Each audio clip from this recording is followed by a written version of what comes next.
Next tonight, can technology improve care for the elderly? That's the suggestion from a former government advisor. He says that by using a website to connect carers in a local area to people who need them, spending on expensive agency care can be reduced, freeing cash for better wages.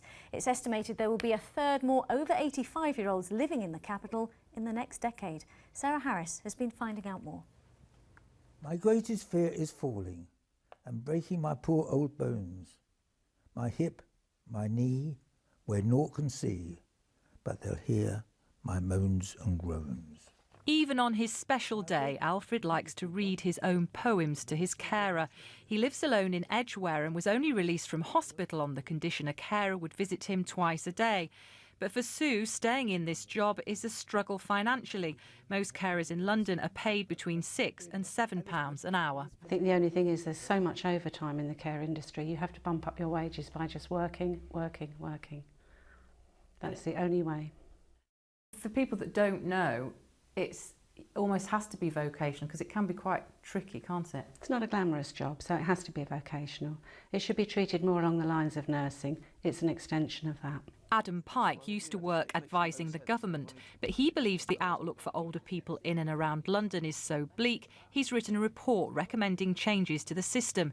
He wants to introduce a database putting families in direct contact with vetted carers, reducing agency costs and passing some of that saved money on to increasing carers' salaries. So when I was in the Cabinet Office, there was a very famous graph that was called the Barnett Graph of Doom that said that if things continue as they are in less than 10 years, every single pound that is paid by local authorities will go on adult social care.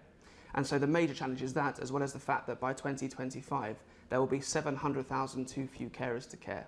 So if nothing changes, we'll all be in a very desperate situation, which is why it's so important not just to retain brilliant carers in the sector by paying them properly, but by also attracting people from outside of the sector to really embark on a career of care. The London think tank Nesta also believes technology could save money and improve care for older people. It can also help to link you up with carers in your area who can provide that more intensive care and support that's needed in your later years, and actually, in providing a way in which you can find it through a trusted, cheaper, more accessible means. That's where technology can play a key role. I think we're going to sit in your chair, shall we, Alfred? Sue loves her job and will continue to work as a carer as long as she can afford to. For Alfred, the stakes are much higher without regular support at home. My greatest fear is falling and ending up on the floor, caused by lack of concentration, which is always such a bore. Sarah Harris, BBC London News. Well, we can speak now to the Minister for Community and Social Care, Alistair Burt, who's in our Westminster studio for us. Very good evening to you. Thank you for joining us tonight. A pretty worrying picture there for Londoners. Without funding, how are people like Alfred going to be looked after without carers like Sue that we heard there, who clearly don't do it for the money? No, they don't, and Sue is one of 6.5 million carers who are providing help for people around the country, and we're all going to continue to depend on them.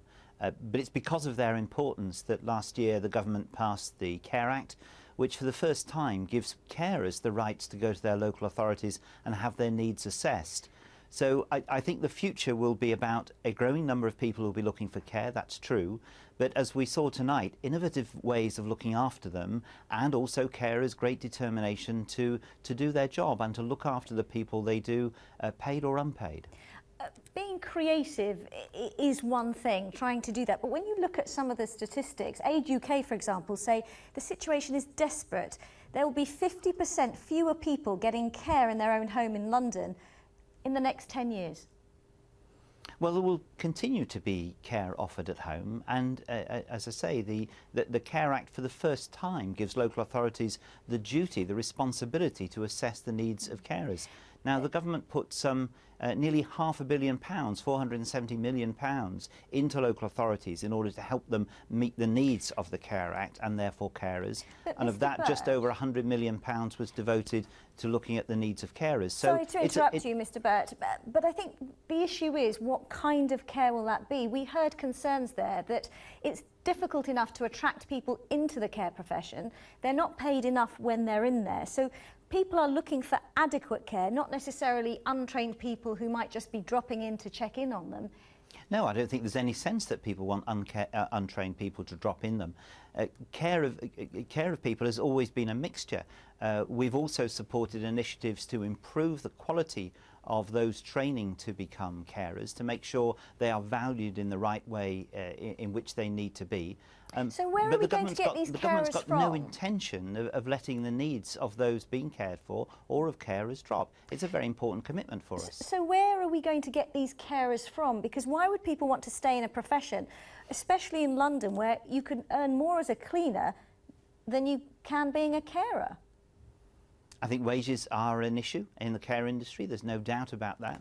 And there's a responsibility on those who are providing care and the agencies that are doing so in order to make sure that people feel valued and committed to caring. And we want to improve the conditions, and we want to improve the value that people place on carers and being cared for. But it will be a mixture. You spoke of the numbers rising. That's true. There'll be 1 million more people over the age of 70 by 2020. So there's going to be continuing innovation in looking after people. We're all going to have to look after our neighbours as well as we can. And there'll be a continuing need for local authorities to do what the government has asked them to do and given them money to do, and that is to make sure they do have the carers available for those who need support. OK, Minister, we must leave it there. Many thanks for your time this evening. Thank you.